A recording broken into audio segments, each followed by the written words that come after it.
반갑습니다. 송재준입니다. 오늘 저는 윤석열 전 검찰총장의 아내인 김건희 씨를 둘러싼 논란들에 대한 이야기를 해보도록 하겠습니다.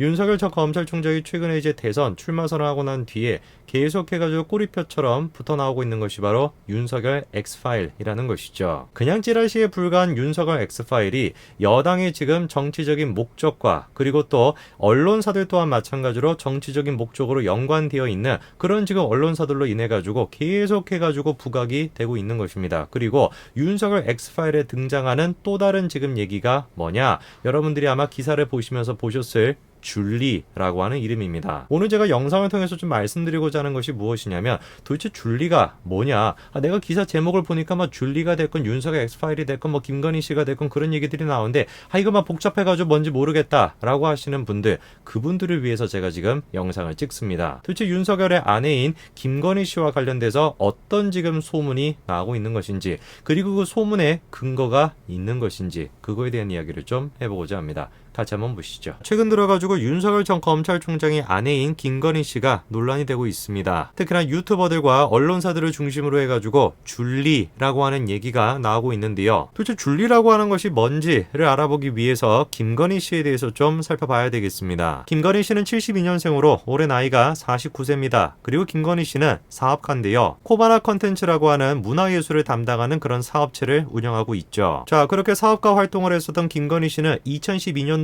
52세였던 윤석열 전 검찰총장과 결혼을 하게 됩니다. 당시 이제 김건희 씨는 윤석열 전 검찰총장의 검소한 모습에 감명을 받았다고 하는데요. 실제 통장 잔고가 윤석열 전 검찰총장이 2천만 원밖에 없었다고 합니다. 알려진 내용에 따르게 되면 김건희 씨가 윤석열 전 검찰총장을 만났던 계기는 스님을 통해서 만났다고 합니다. 그리고 윤석열 전 검찰총장의 검소한 모습, 통장 지금 잔고가 2천만 원밖에 없다라고 하는 그런 모습에 매력을 느껴가지고 결혼까지 하게 됐다는 것이죠. 자, 그런데 이거에 대해 가지고 이제 첫 번째 논란이 나오고 있습니다. 그렇게 통장 잔고가 2천만 원 정도밖에 없었던 윤석열 전 검찰총장이 어떻게 된 것인지, 결혼하고 난 뒤에는 재산이 어마어마하게 불었던 것인데요. 당시 이제 윤석열 전 검찰총장이 공개된 재산을 좀 보시게 되면은 총 합계가 65억 9,706만 원 가까이가 됐습니다. 그 중에서 본인 재산은 2억 1,300만 원 그 정도밖에 안 돼요. 사실상 그러니까 김건희 씨가 60억이 넘는 그런 재산을 가지고서 윤석열 전 검찰총장과 결혼했다라고 봐야 되겠죠.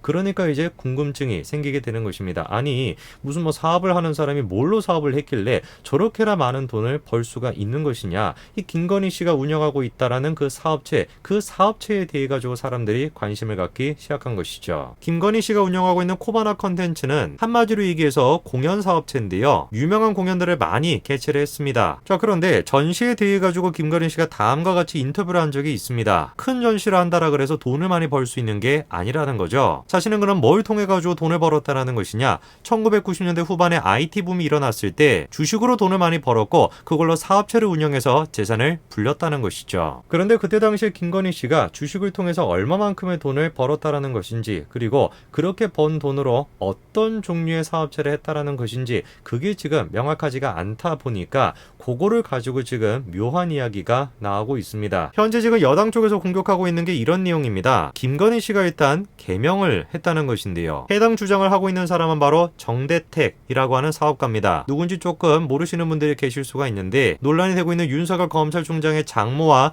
동업을 했다라고 하는 사람, 그 사람이 바로 정대택 씨입니다. 저분이 지금 폭로하고 있는 내용이 무엇이냐면 김건희 씨가 개명을 했고 원래 이름이 뭐라는 거예요? 김명신이라는 겁니다. 연예인이 아니고서야, 그리고 이름이 뭐 너무나 이상하지 않고서야 개명을 하는 경우는 거의 없을 겁니다. 그러다 보니까 왜 도대체 김명신이라고 하는 이름을 갖고 있던 사람이 김건희로 이름을 개명을 했냐, 뭔가 숨기고 싶었던 과거가 있던 것이 아니냐, 이런 식으로 지금 여당이 공격하고 있는 것입니다. 자, 그러면서 지금 나오고 있는 얘기가 뭐냐면, 알려진 거와 다르게 김명신 씨는 명일여자고등학교를 나왔고 그리고 단국대학교 천안 캠퍼스 출신이라는 겁니다. 원래 이제 처음에 윤석열 전 검찰총장이 검찰총장 후보자로 이제 지명이 되면서 아내에 대한 얘기가 나왔을 때 이 김건희 씨 같은 경우는 서울대학교를 졸업했다, 이렇게 이제 알려졌었거든요. 그런데 지금 나오고 있는 얘기는 단국대학교 천안 캠퍼스를 나왔고 심지어 저 학교를 졸업조차 하지 못했다, 이런 얘기가 지금 나오고 있습니다. 학력과 관련된 문제뿐만 아니라 김명신 씨가 결혼을 한 적이 있다라고 하는 그런 얘기까지도 나오고 있습니다. 내용을 좀 보시게 되면 김명신 씨가 28살 즈음에 2000년도인데요. 혼인신고도 하지 않은 채 노보텔 예식부에서 아산병원 산부인과 의사와 결혼했다는 겁니다. 그런데 그 의사와 4년 정도의 시간을 보내고 난 뒤에 헤어지게 되었고 김명신 씨가 모친의 집으로 돌아오게 됐다는 것이죠. 그렇게 돌아왔던 김명신 씨는 강남의 라마다 르네상스 호텔에서 일을 했다라는 것인데 그게 바로 지금 얘기가 나오고 있는 줄리 이야기의 시작점입니다. 어떤 내용이냐? 르네상스 호텔에는 볼케이노라고 하는 클럽이 있는데 그 클럽의 에이스가 바로 줄리였고 그 줄리가 김명신이고 그 김명신이 곧 김건희다 라고 하는 내용입니다. 그리고 그때 당시에 김명신 씨와 근무를 하다가 만난 사람이 있는데 그 사람은 다른 사람이 아니라 삼부토건의 조남욱 회장이었다라는 것이고요. 그렇게 김명신 씨가 조남욱 회장을 만나게 됐다라는 것이고 조남욱 회장은 김명신 씨가 마음에 들어서 전격적으로 비서로 발탁했다고 합니다. 그리고 그렇게 비서로 발탁이 된 김명신 씨는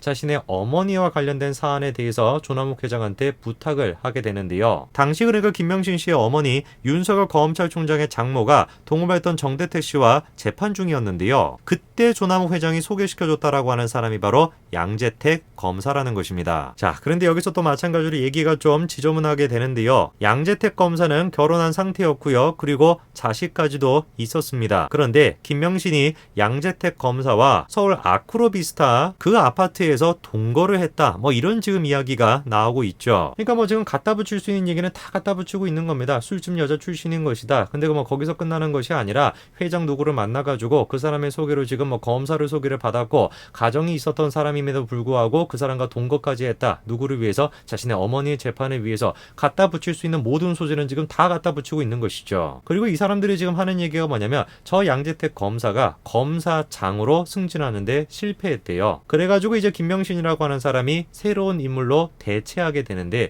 그 사람이 누구냐? 그게 바로 그때 당시에 대검 중수부에 있었던 윤석열 전 검찰총장이라는 것입니다. 윤석열 전 검찰총장을 만나면서 김명신 씨는 성형수술까지도 했다라고 하는데요. 그렇게 성형수술까지 마치고 이름까지 개명하고 난 뒤에 2012년도에 윤석열 전 검찰총장과 결혼을 하게 됐다라는 것이죠. 자, 그런데 대한민국에서 여당들이 그리고 진보 좌파들이 만드는 음모론에는 꼭 빠지지 않는 한 가지가 더 있지 않습니까? 그게 바로 삼성이라고 하는 존재죠. 당연히 지금 이제 윤석열 검찰총장과 김건희 씨에 대한 얘기를 할 때도 삼성의 존재가 빠지지 않습니다. 그 등장하는 사람이 누구냐? 바로 홍라희 여사가 등장을 하는데요. 미술관장 출신의 홍라희 여사가 김건희 씨의 코바나 컨텐츠에게 여러 유명한 전시회를 열 수 있도록 그렇게 연출을 대줬다라는 겁니다. 그리고 그런 식의 관계에 있어가지고 윤석열 전 검찰총장 또한 마찬가지로 대가성 뇌물을 받은 거 아니냐 이런 이야기가 지금 나오고 있는 것이죠. 재미난 게 무엇이냐면 이런 식의 내용에 대해 가지고 보도하는 언론사들조차도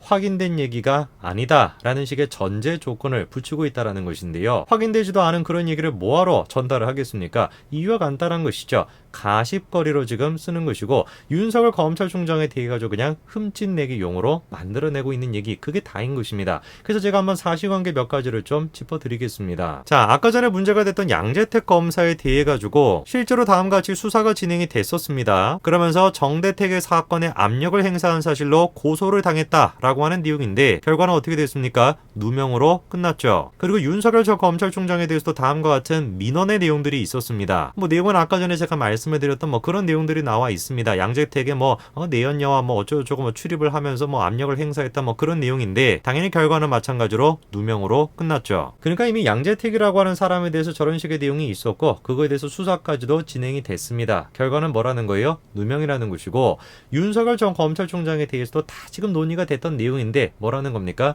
누명이라는 것입니다. 자, 그리고 줄리의 지금 당사자다라고 지목을 받고 있는 김건희 씨. 김건희 씨 또한 마찬가지로 처음으로 언론사에 자신에 대한 소문의 진상에 대해서 다음과 같이 밝혔죠. 뉴스버스라고 하는 언론사를 통해 가지고 뭐라고 밝혔습니까? 줄리니 무슨 호스티스니 별 얘기가 지금 다 나오고 있는데 기가 막힌 얘기라는 거죠. 사실 저는 이번에 김건희 씨가 저런 식으로 해명하는 걸 보면서 어떤 생각이 좀 들었냐면은 해명하는 것 자체가 별로 좋지 못하다라고 하는 생각이 들었습니다. 정치적으로 저거는 좋지가 않아요. 그러니까 제일 좋은 거는 뭐냐? 그냥 가만히 아무 얘기하지 않는 것이고 법적인 조치를 취하는 것. 그게 가장 좋은 방법입니다. 윤석열 검찰총장은 진보, 보수 이런 것들을 떠나가지고 법치 입장에서 상식적인 수준에서 행동하는 사람이다. 그 점에 대해 가지고 국민들이 지금 지지하고 있는 거 아닙니까? 윤석열 엑스파일이라고 하는 것도 정무적으로 접근해서는 안 된다라는 것입니다. 그냥 법대로 하겠다. 문제가 있는 부분들에 대해서는 책임을 묻겠다. 그렇게 그냥 얘기하면 되는 것이지 저거에 대해서 직접적으로 나서가지고 무슨 해명을 한다.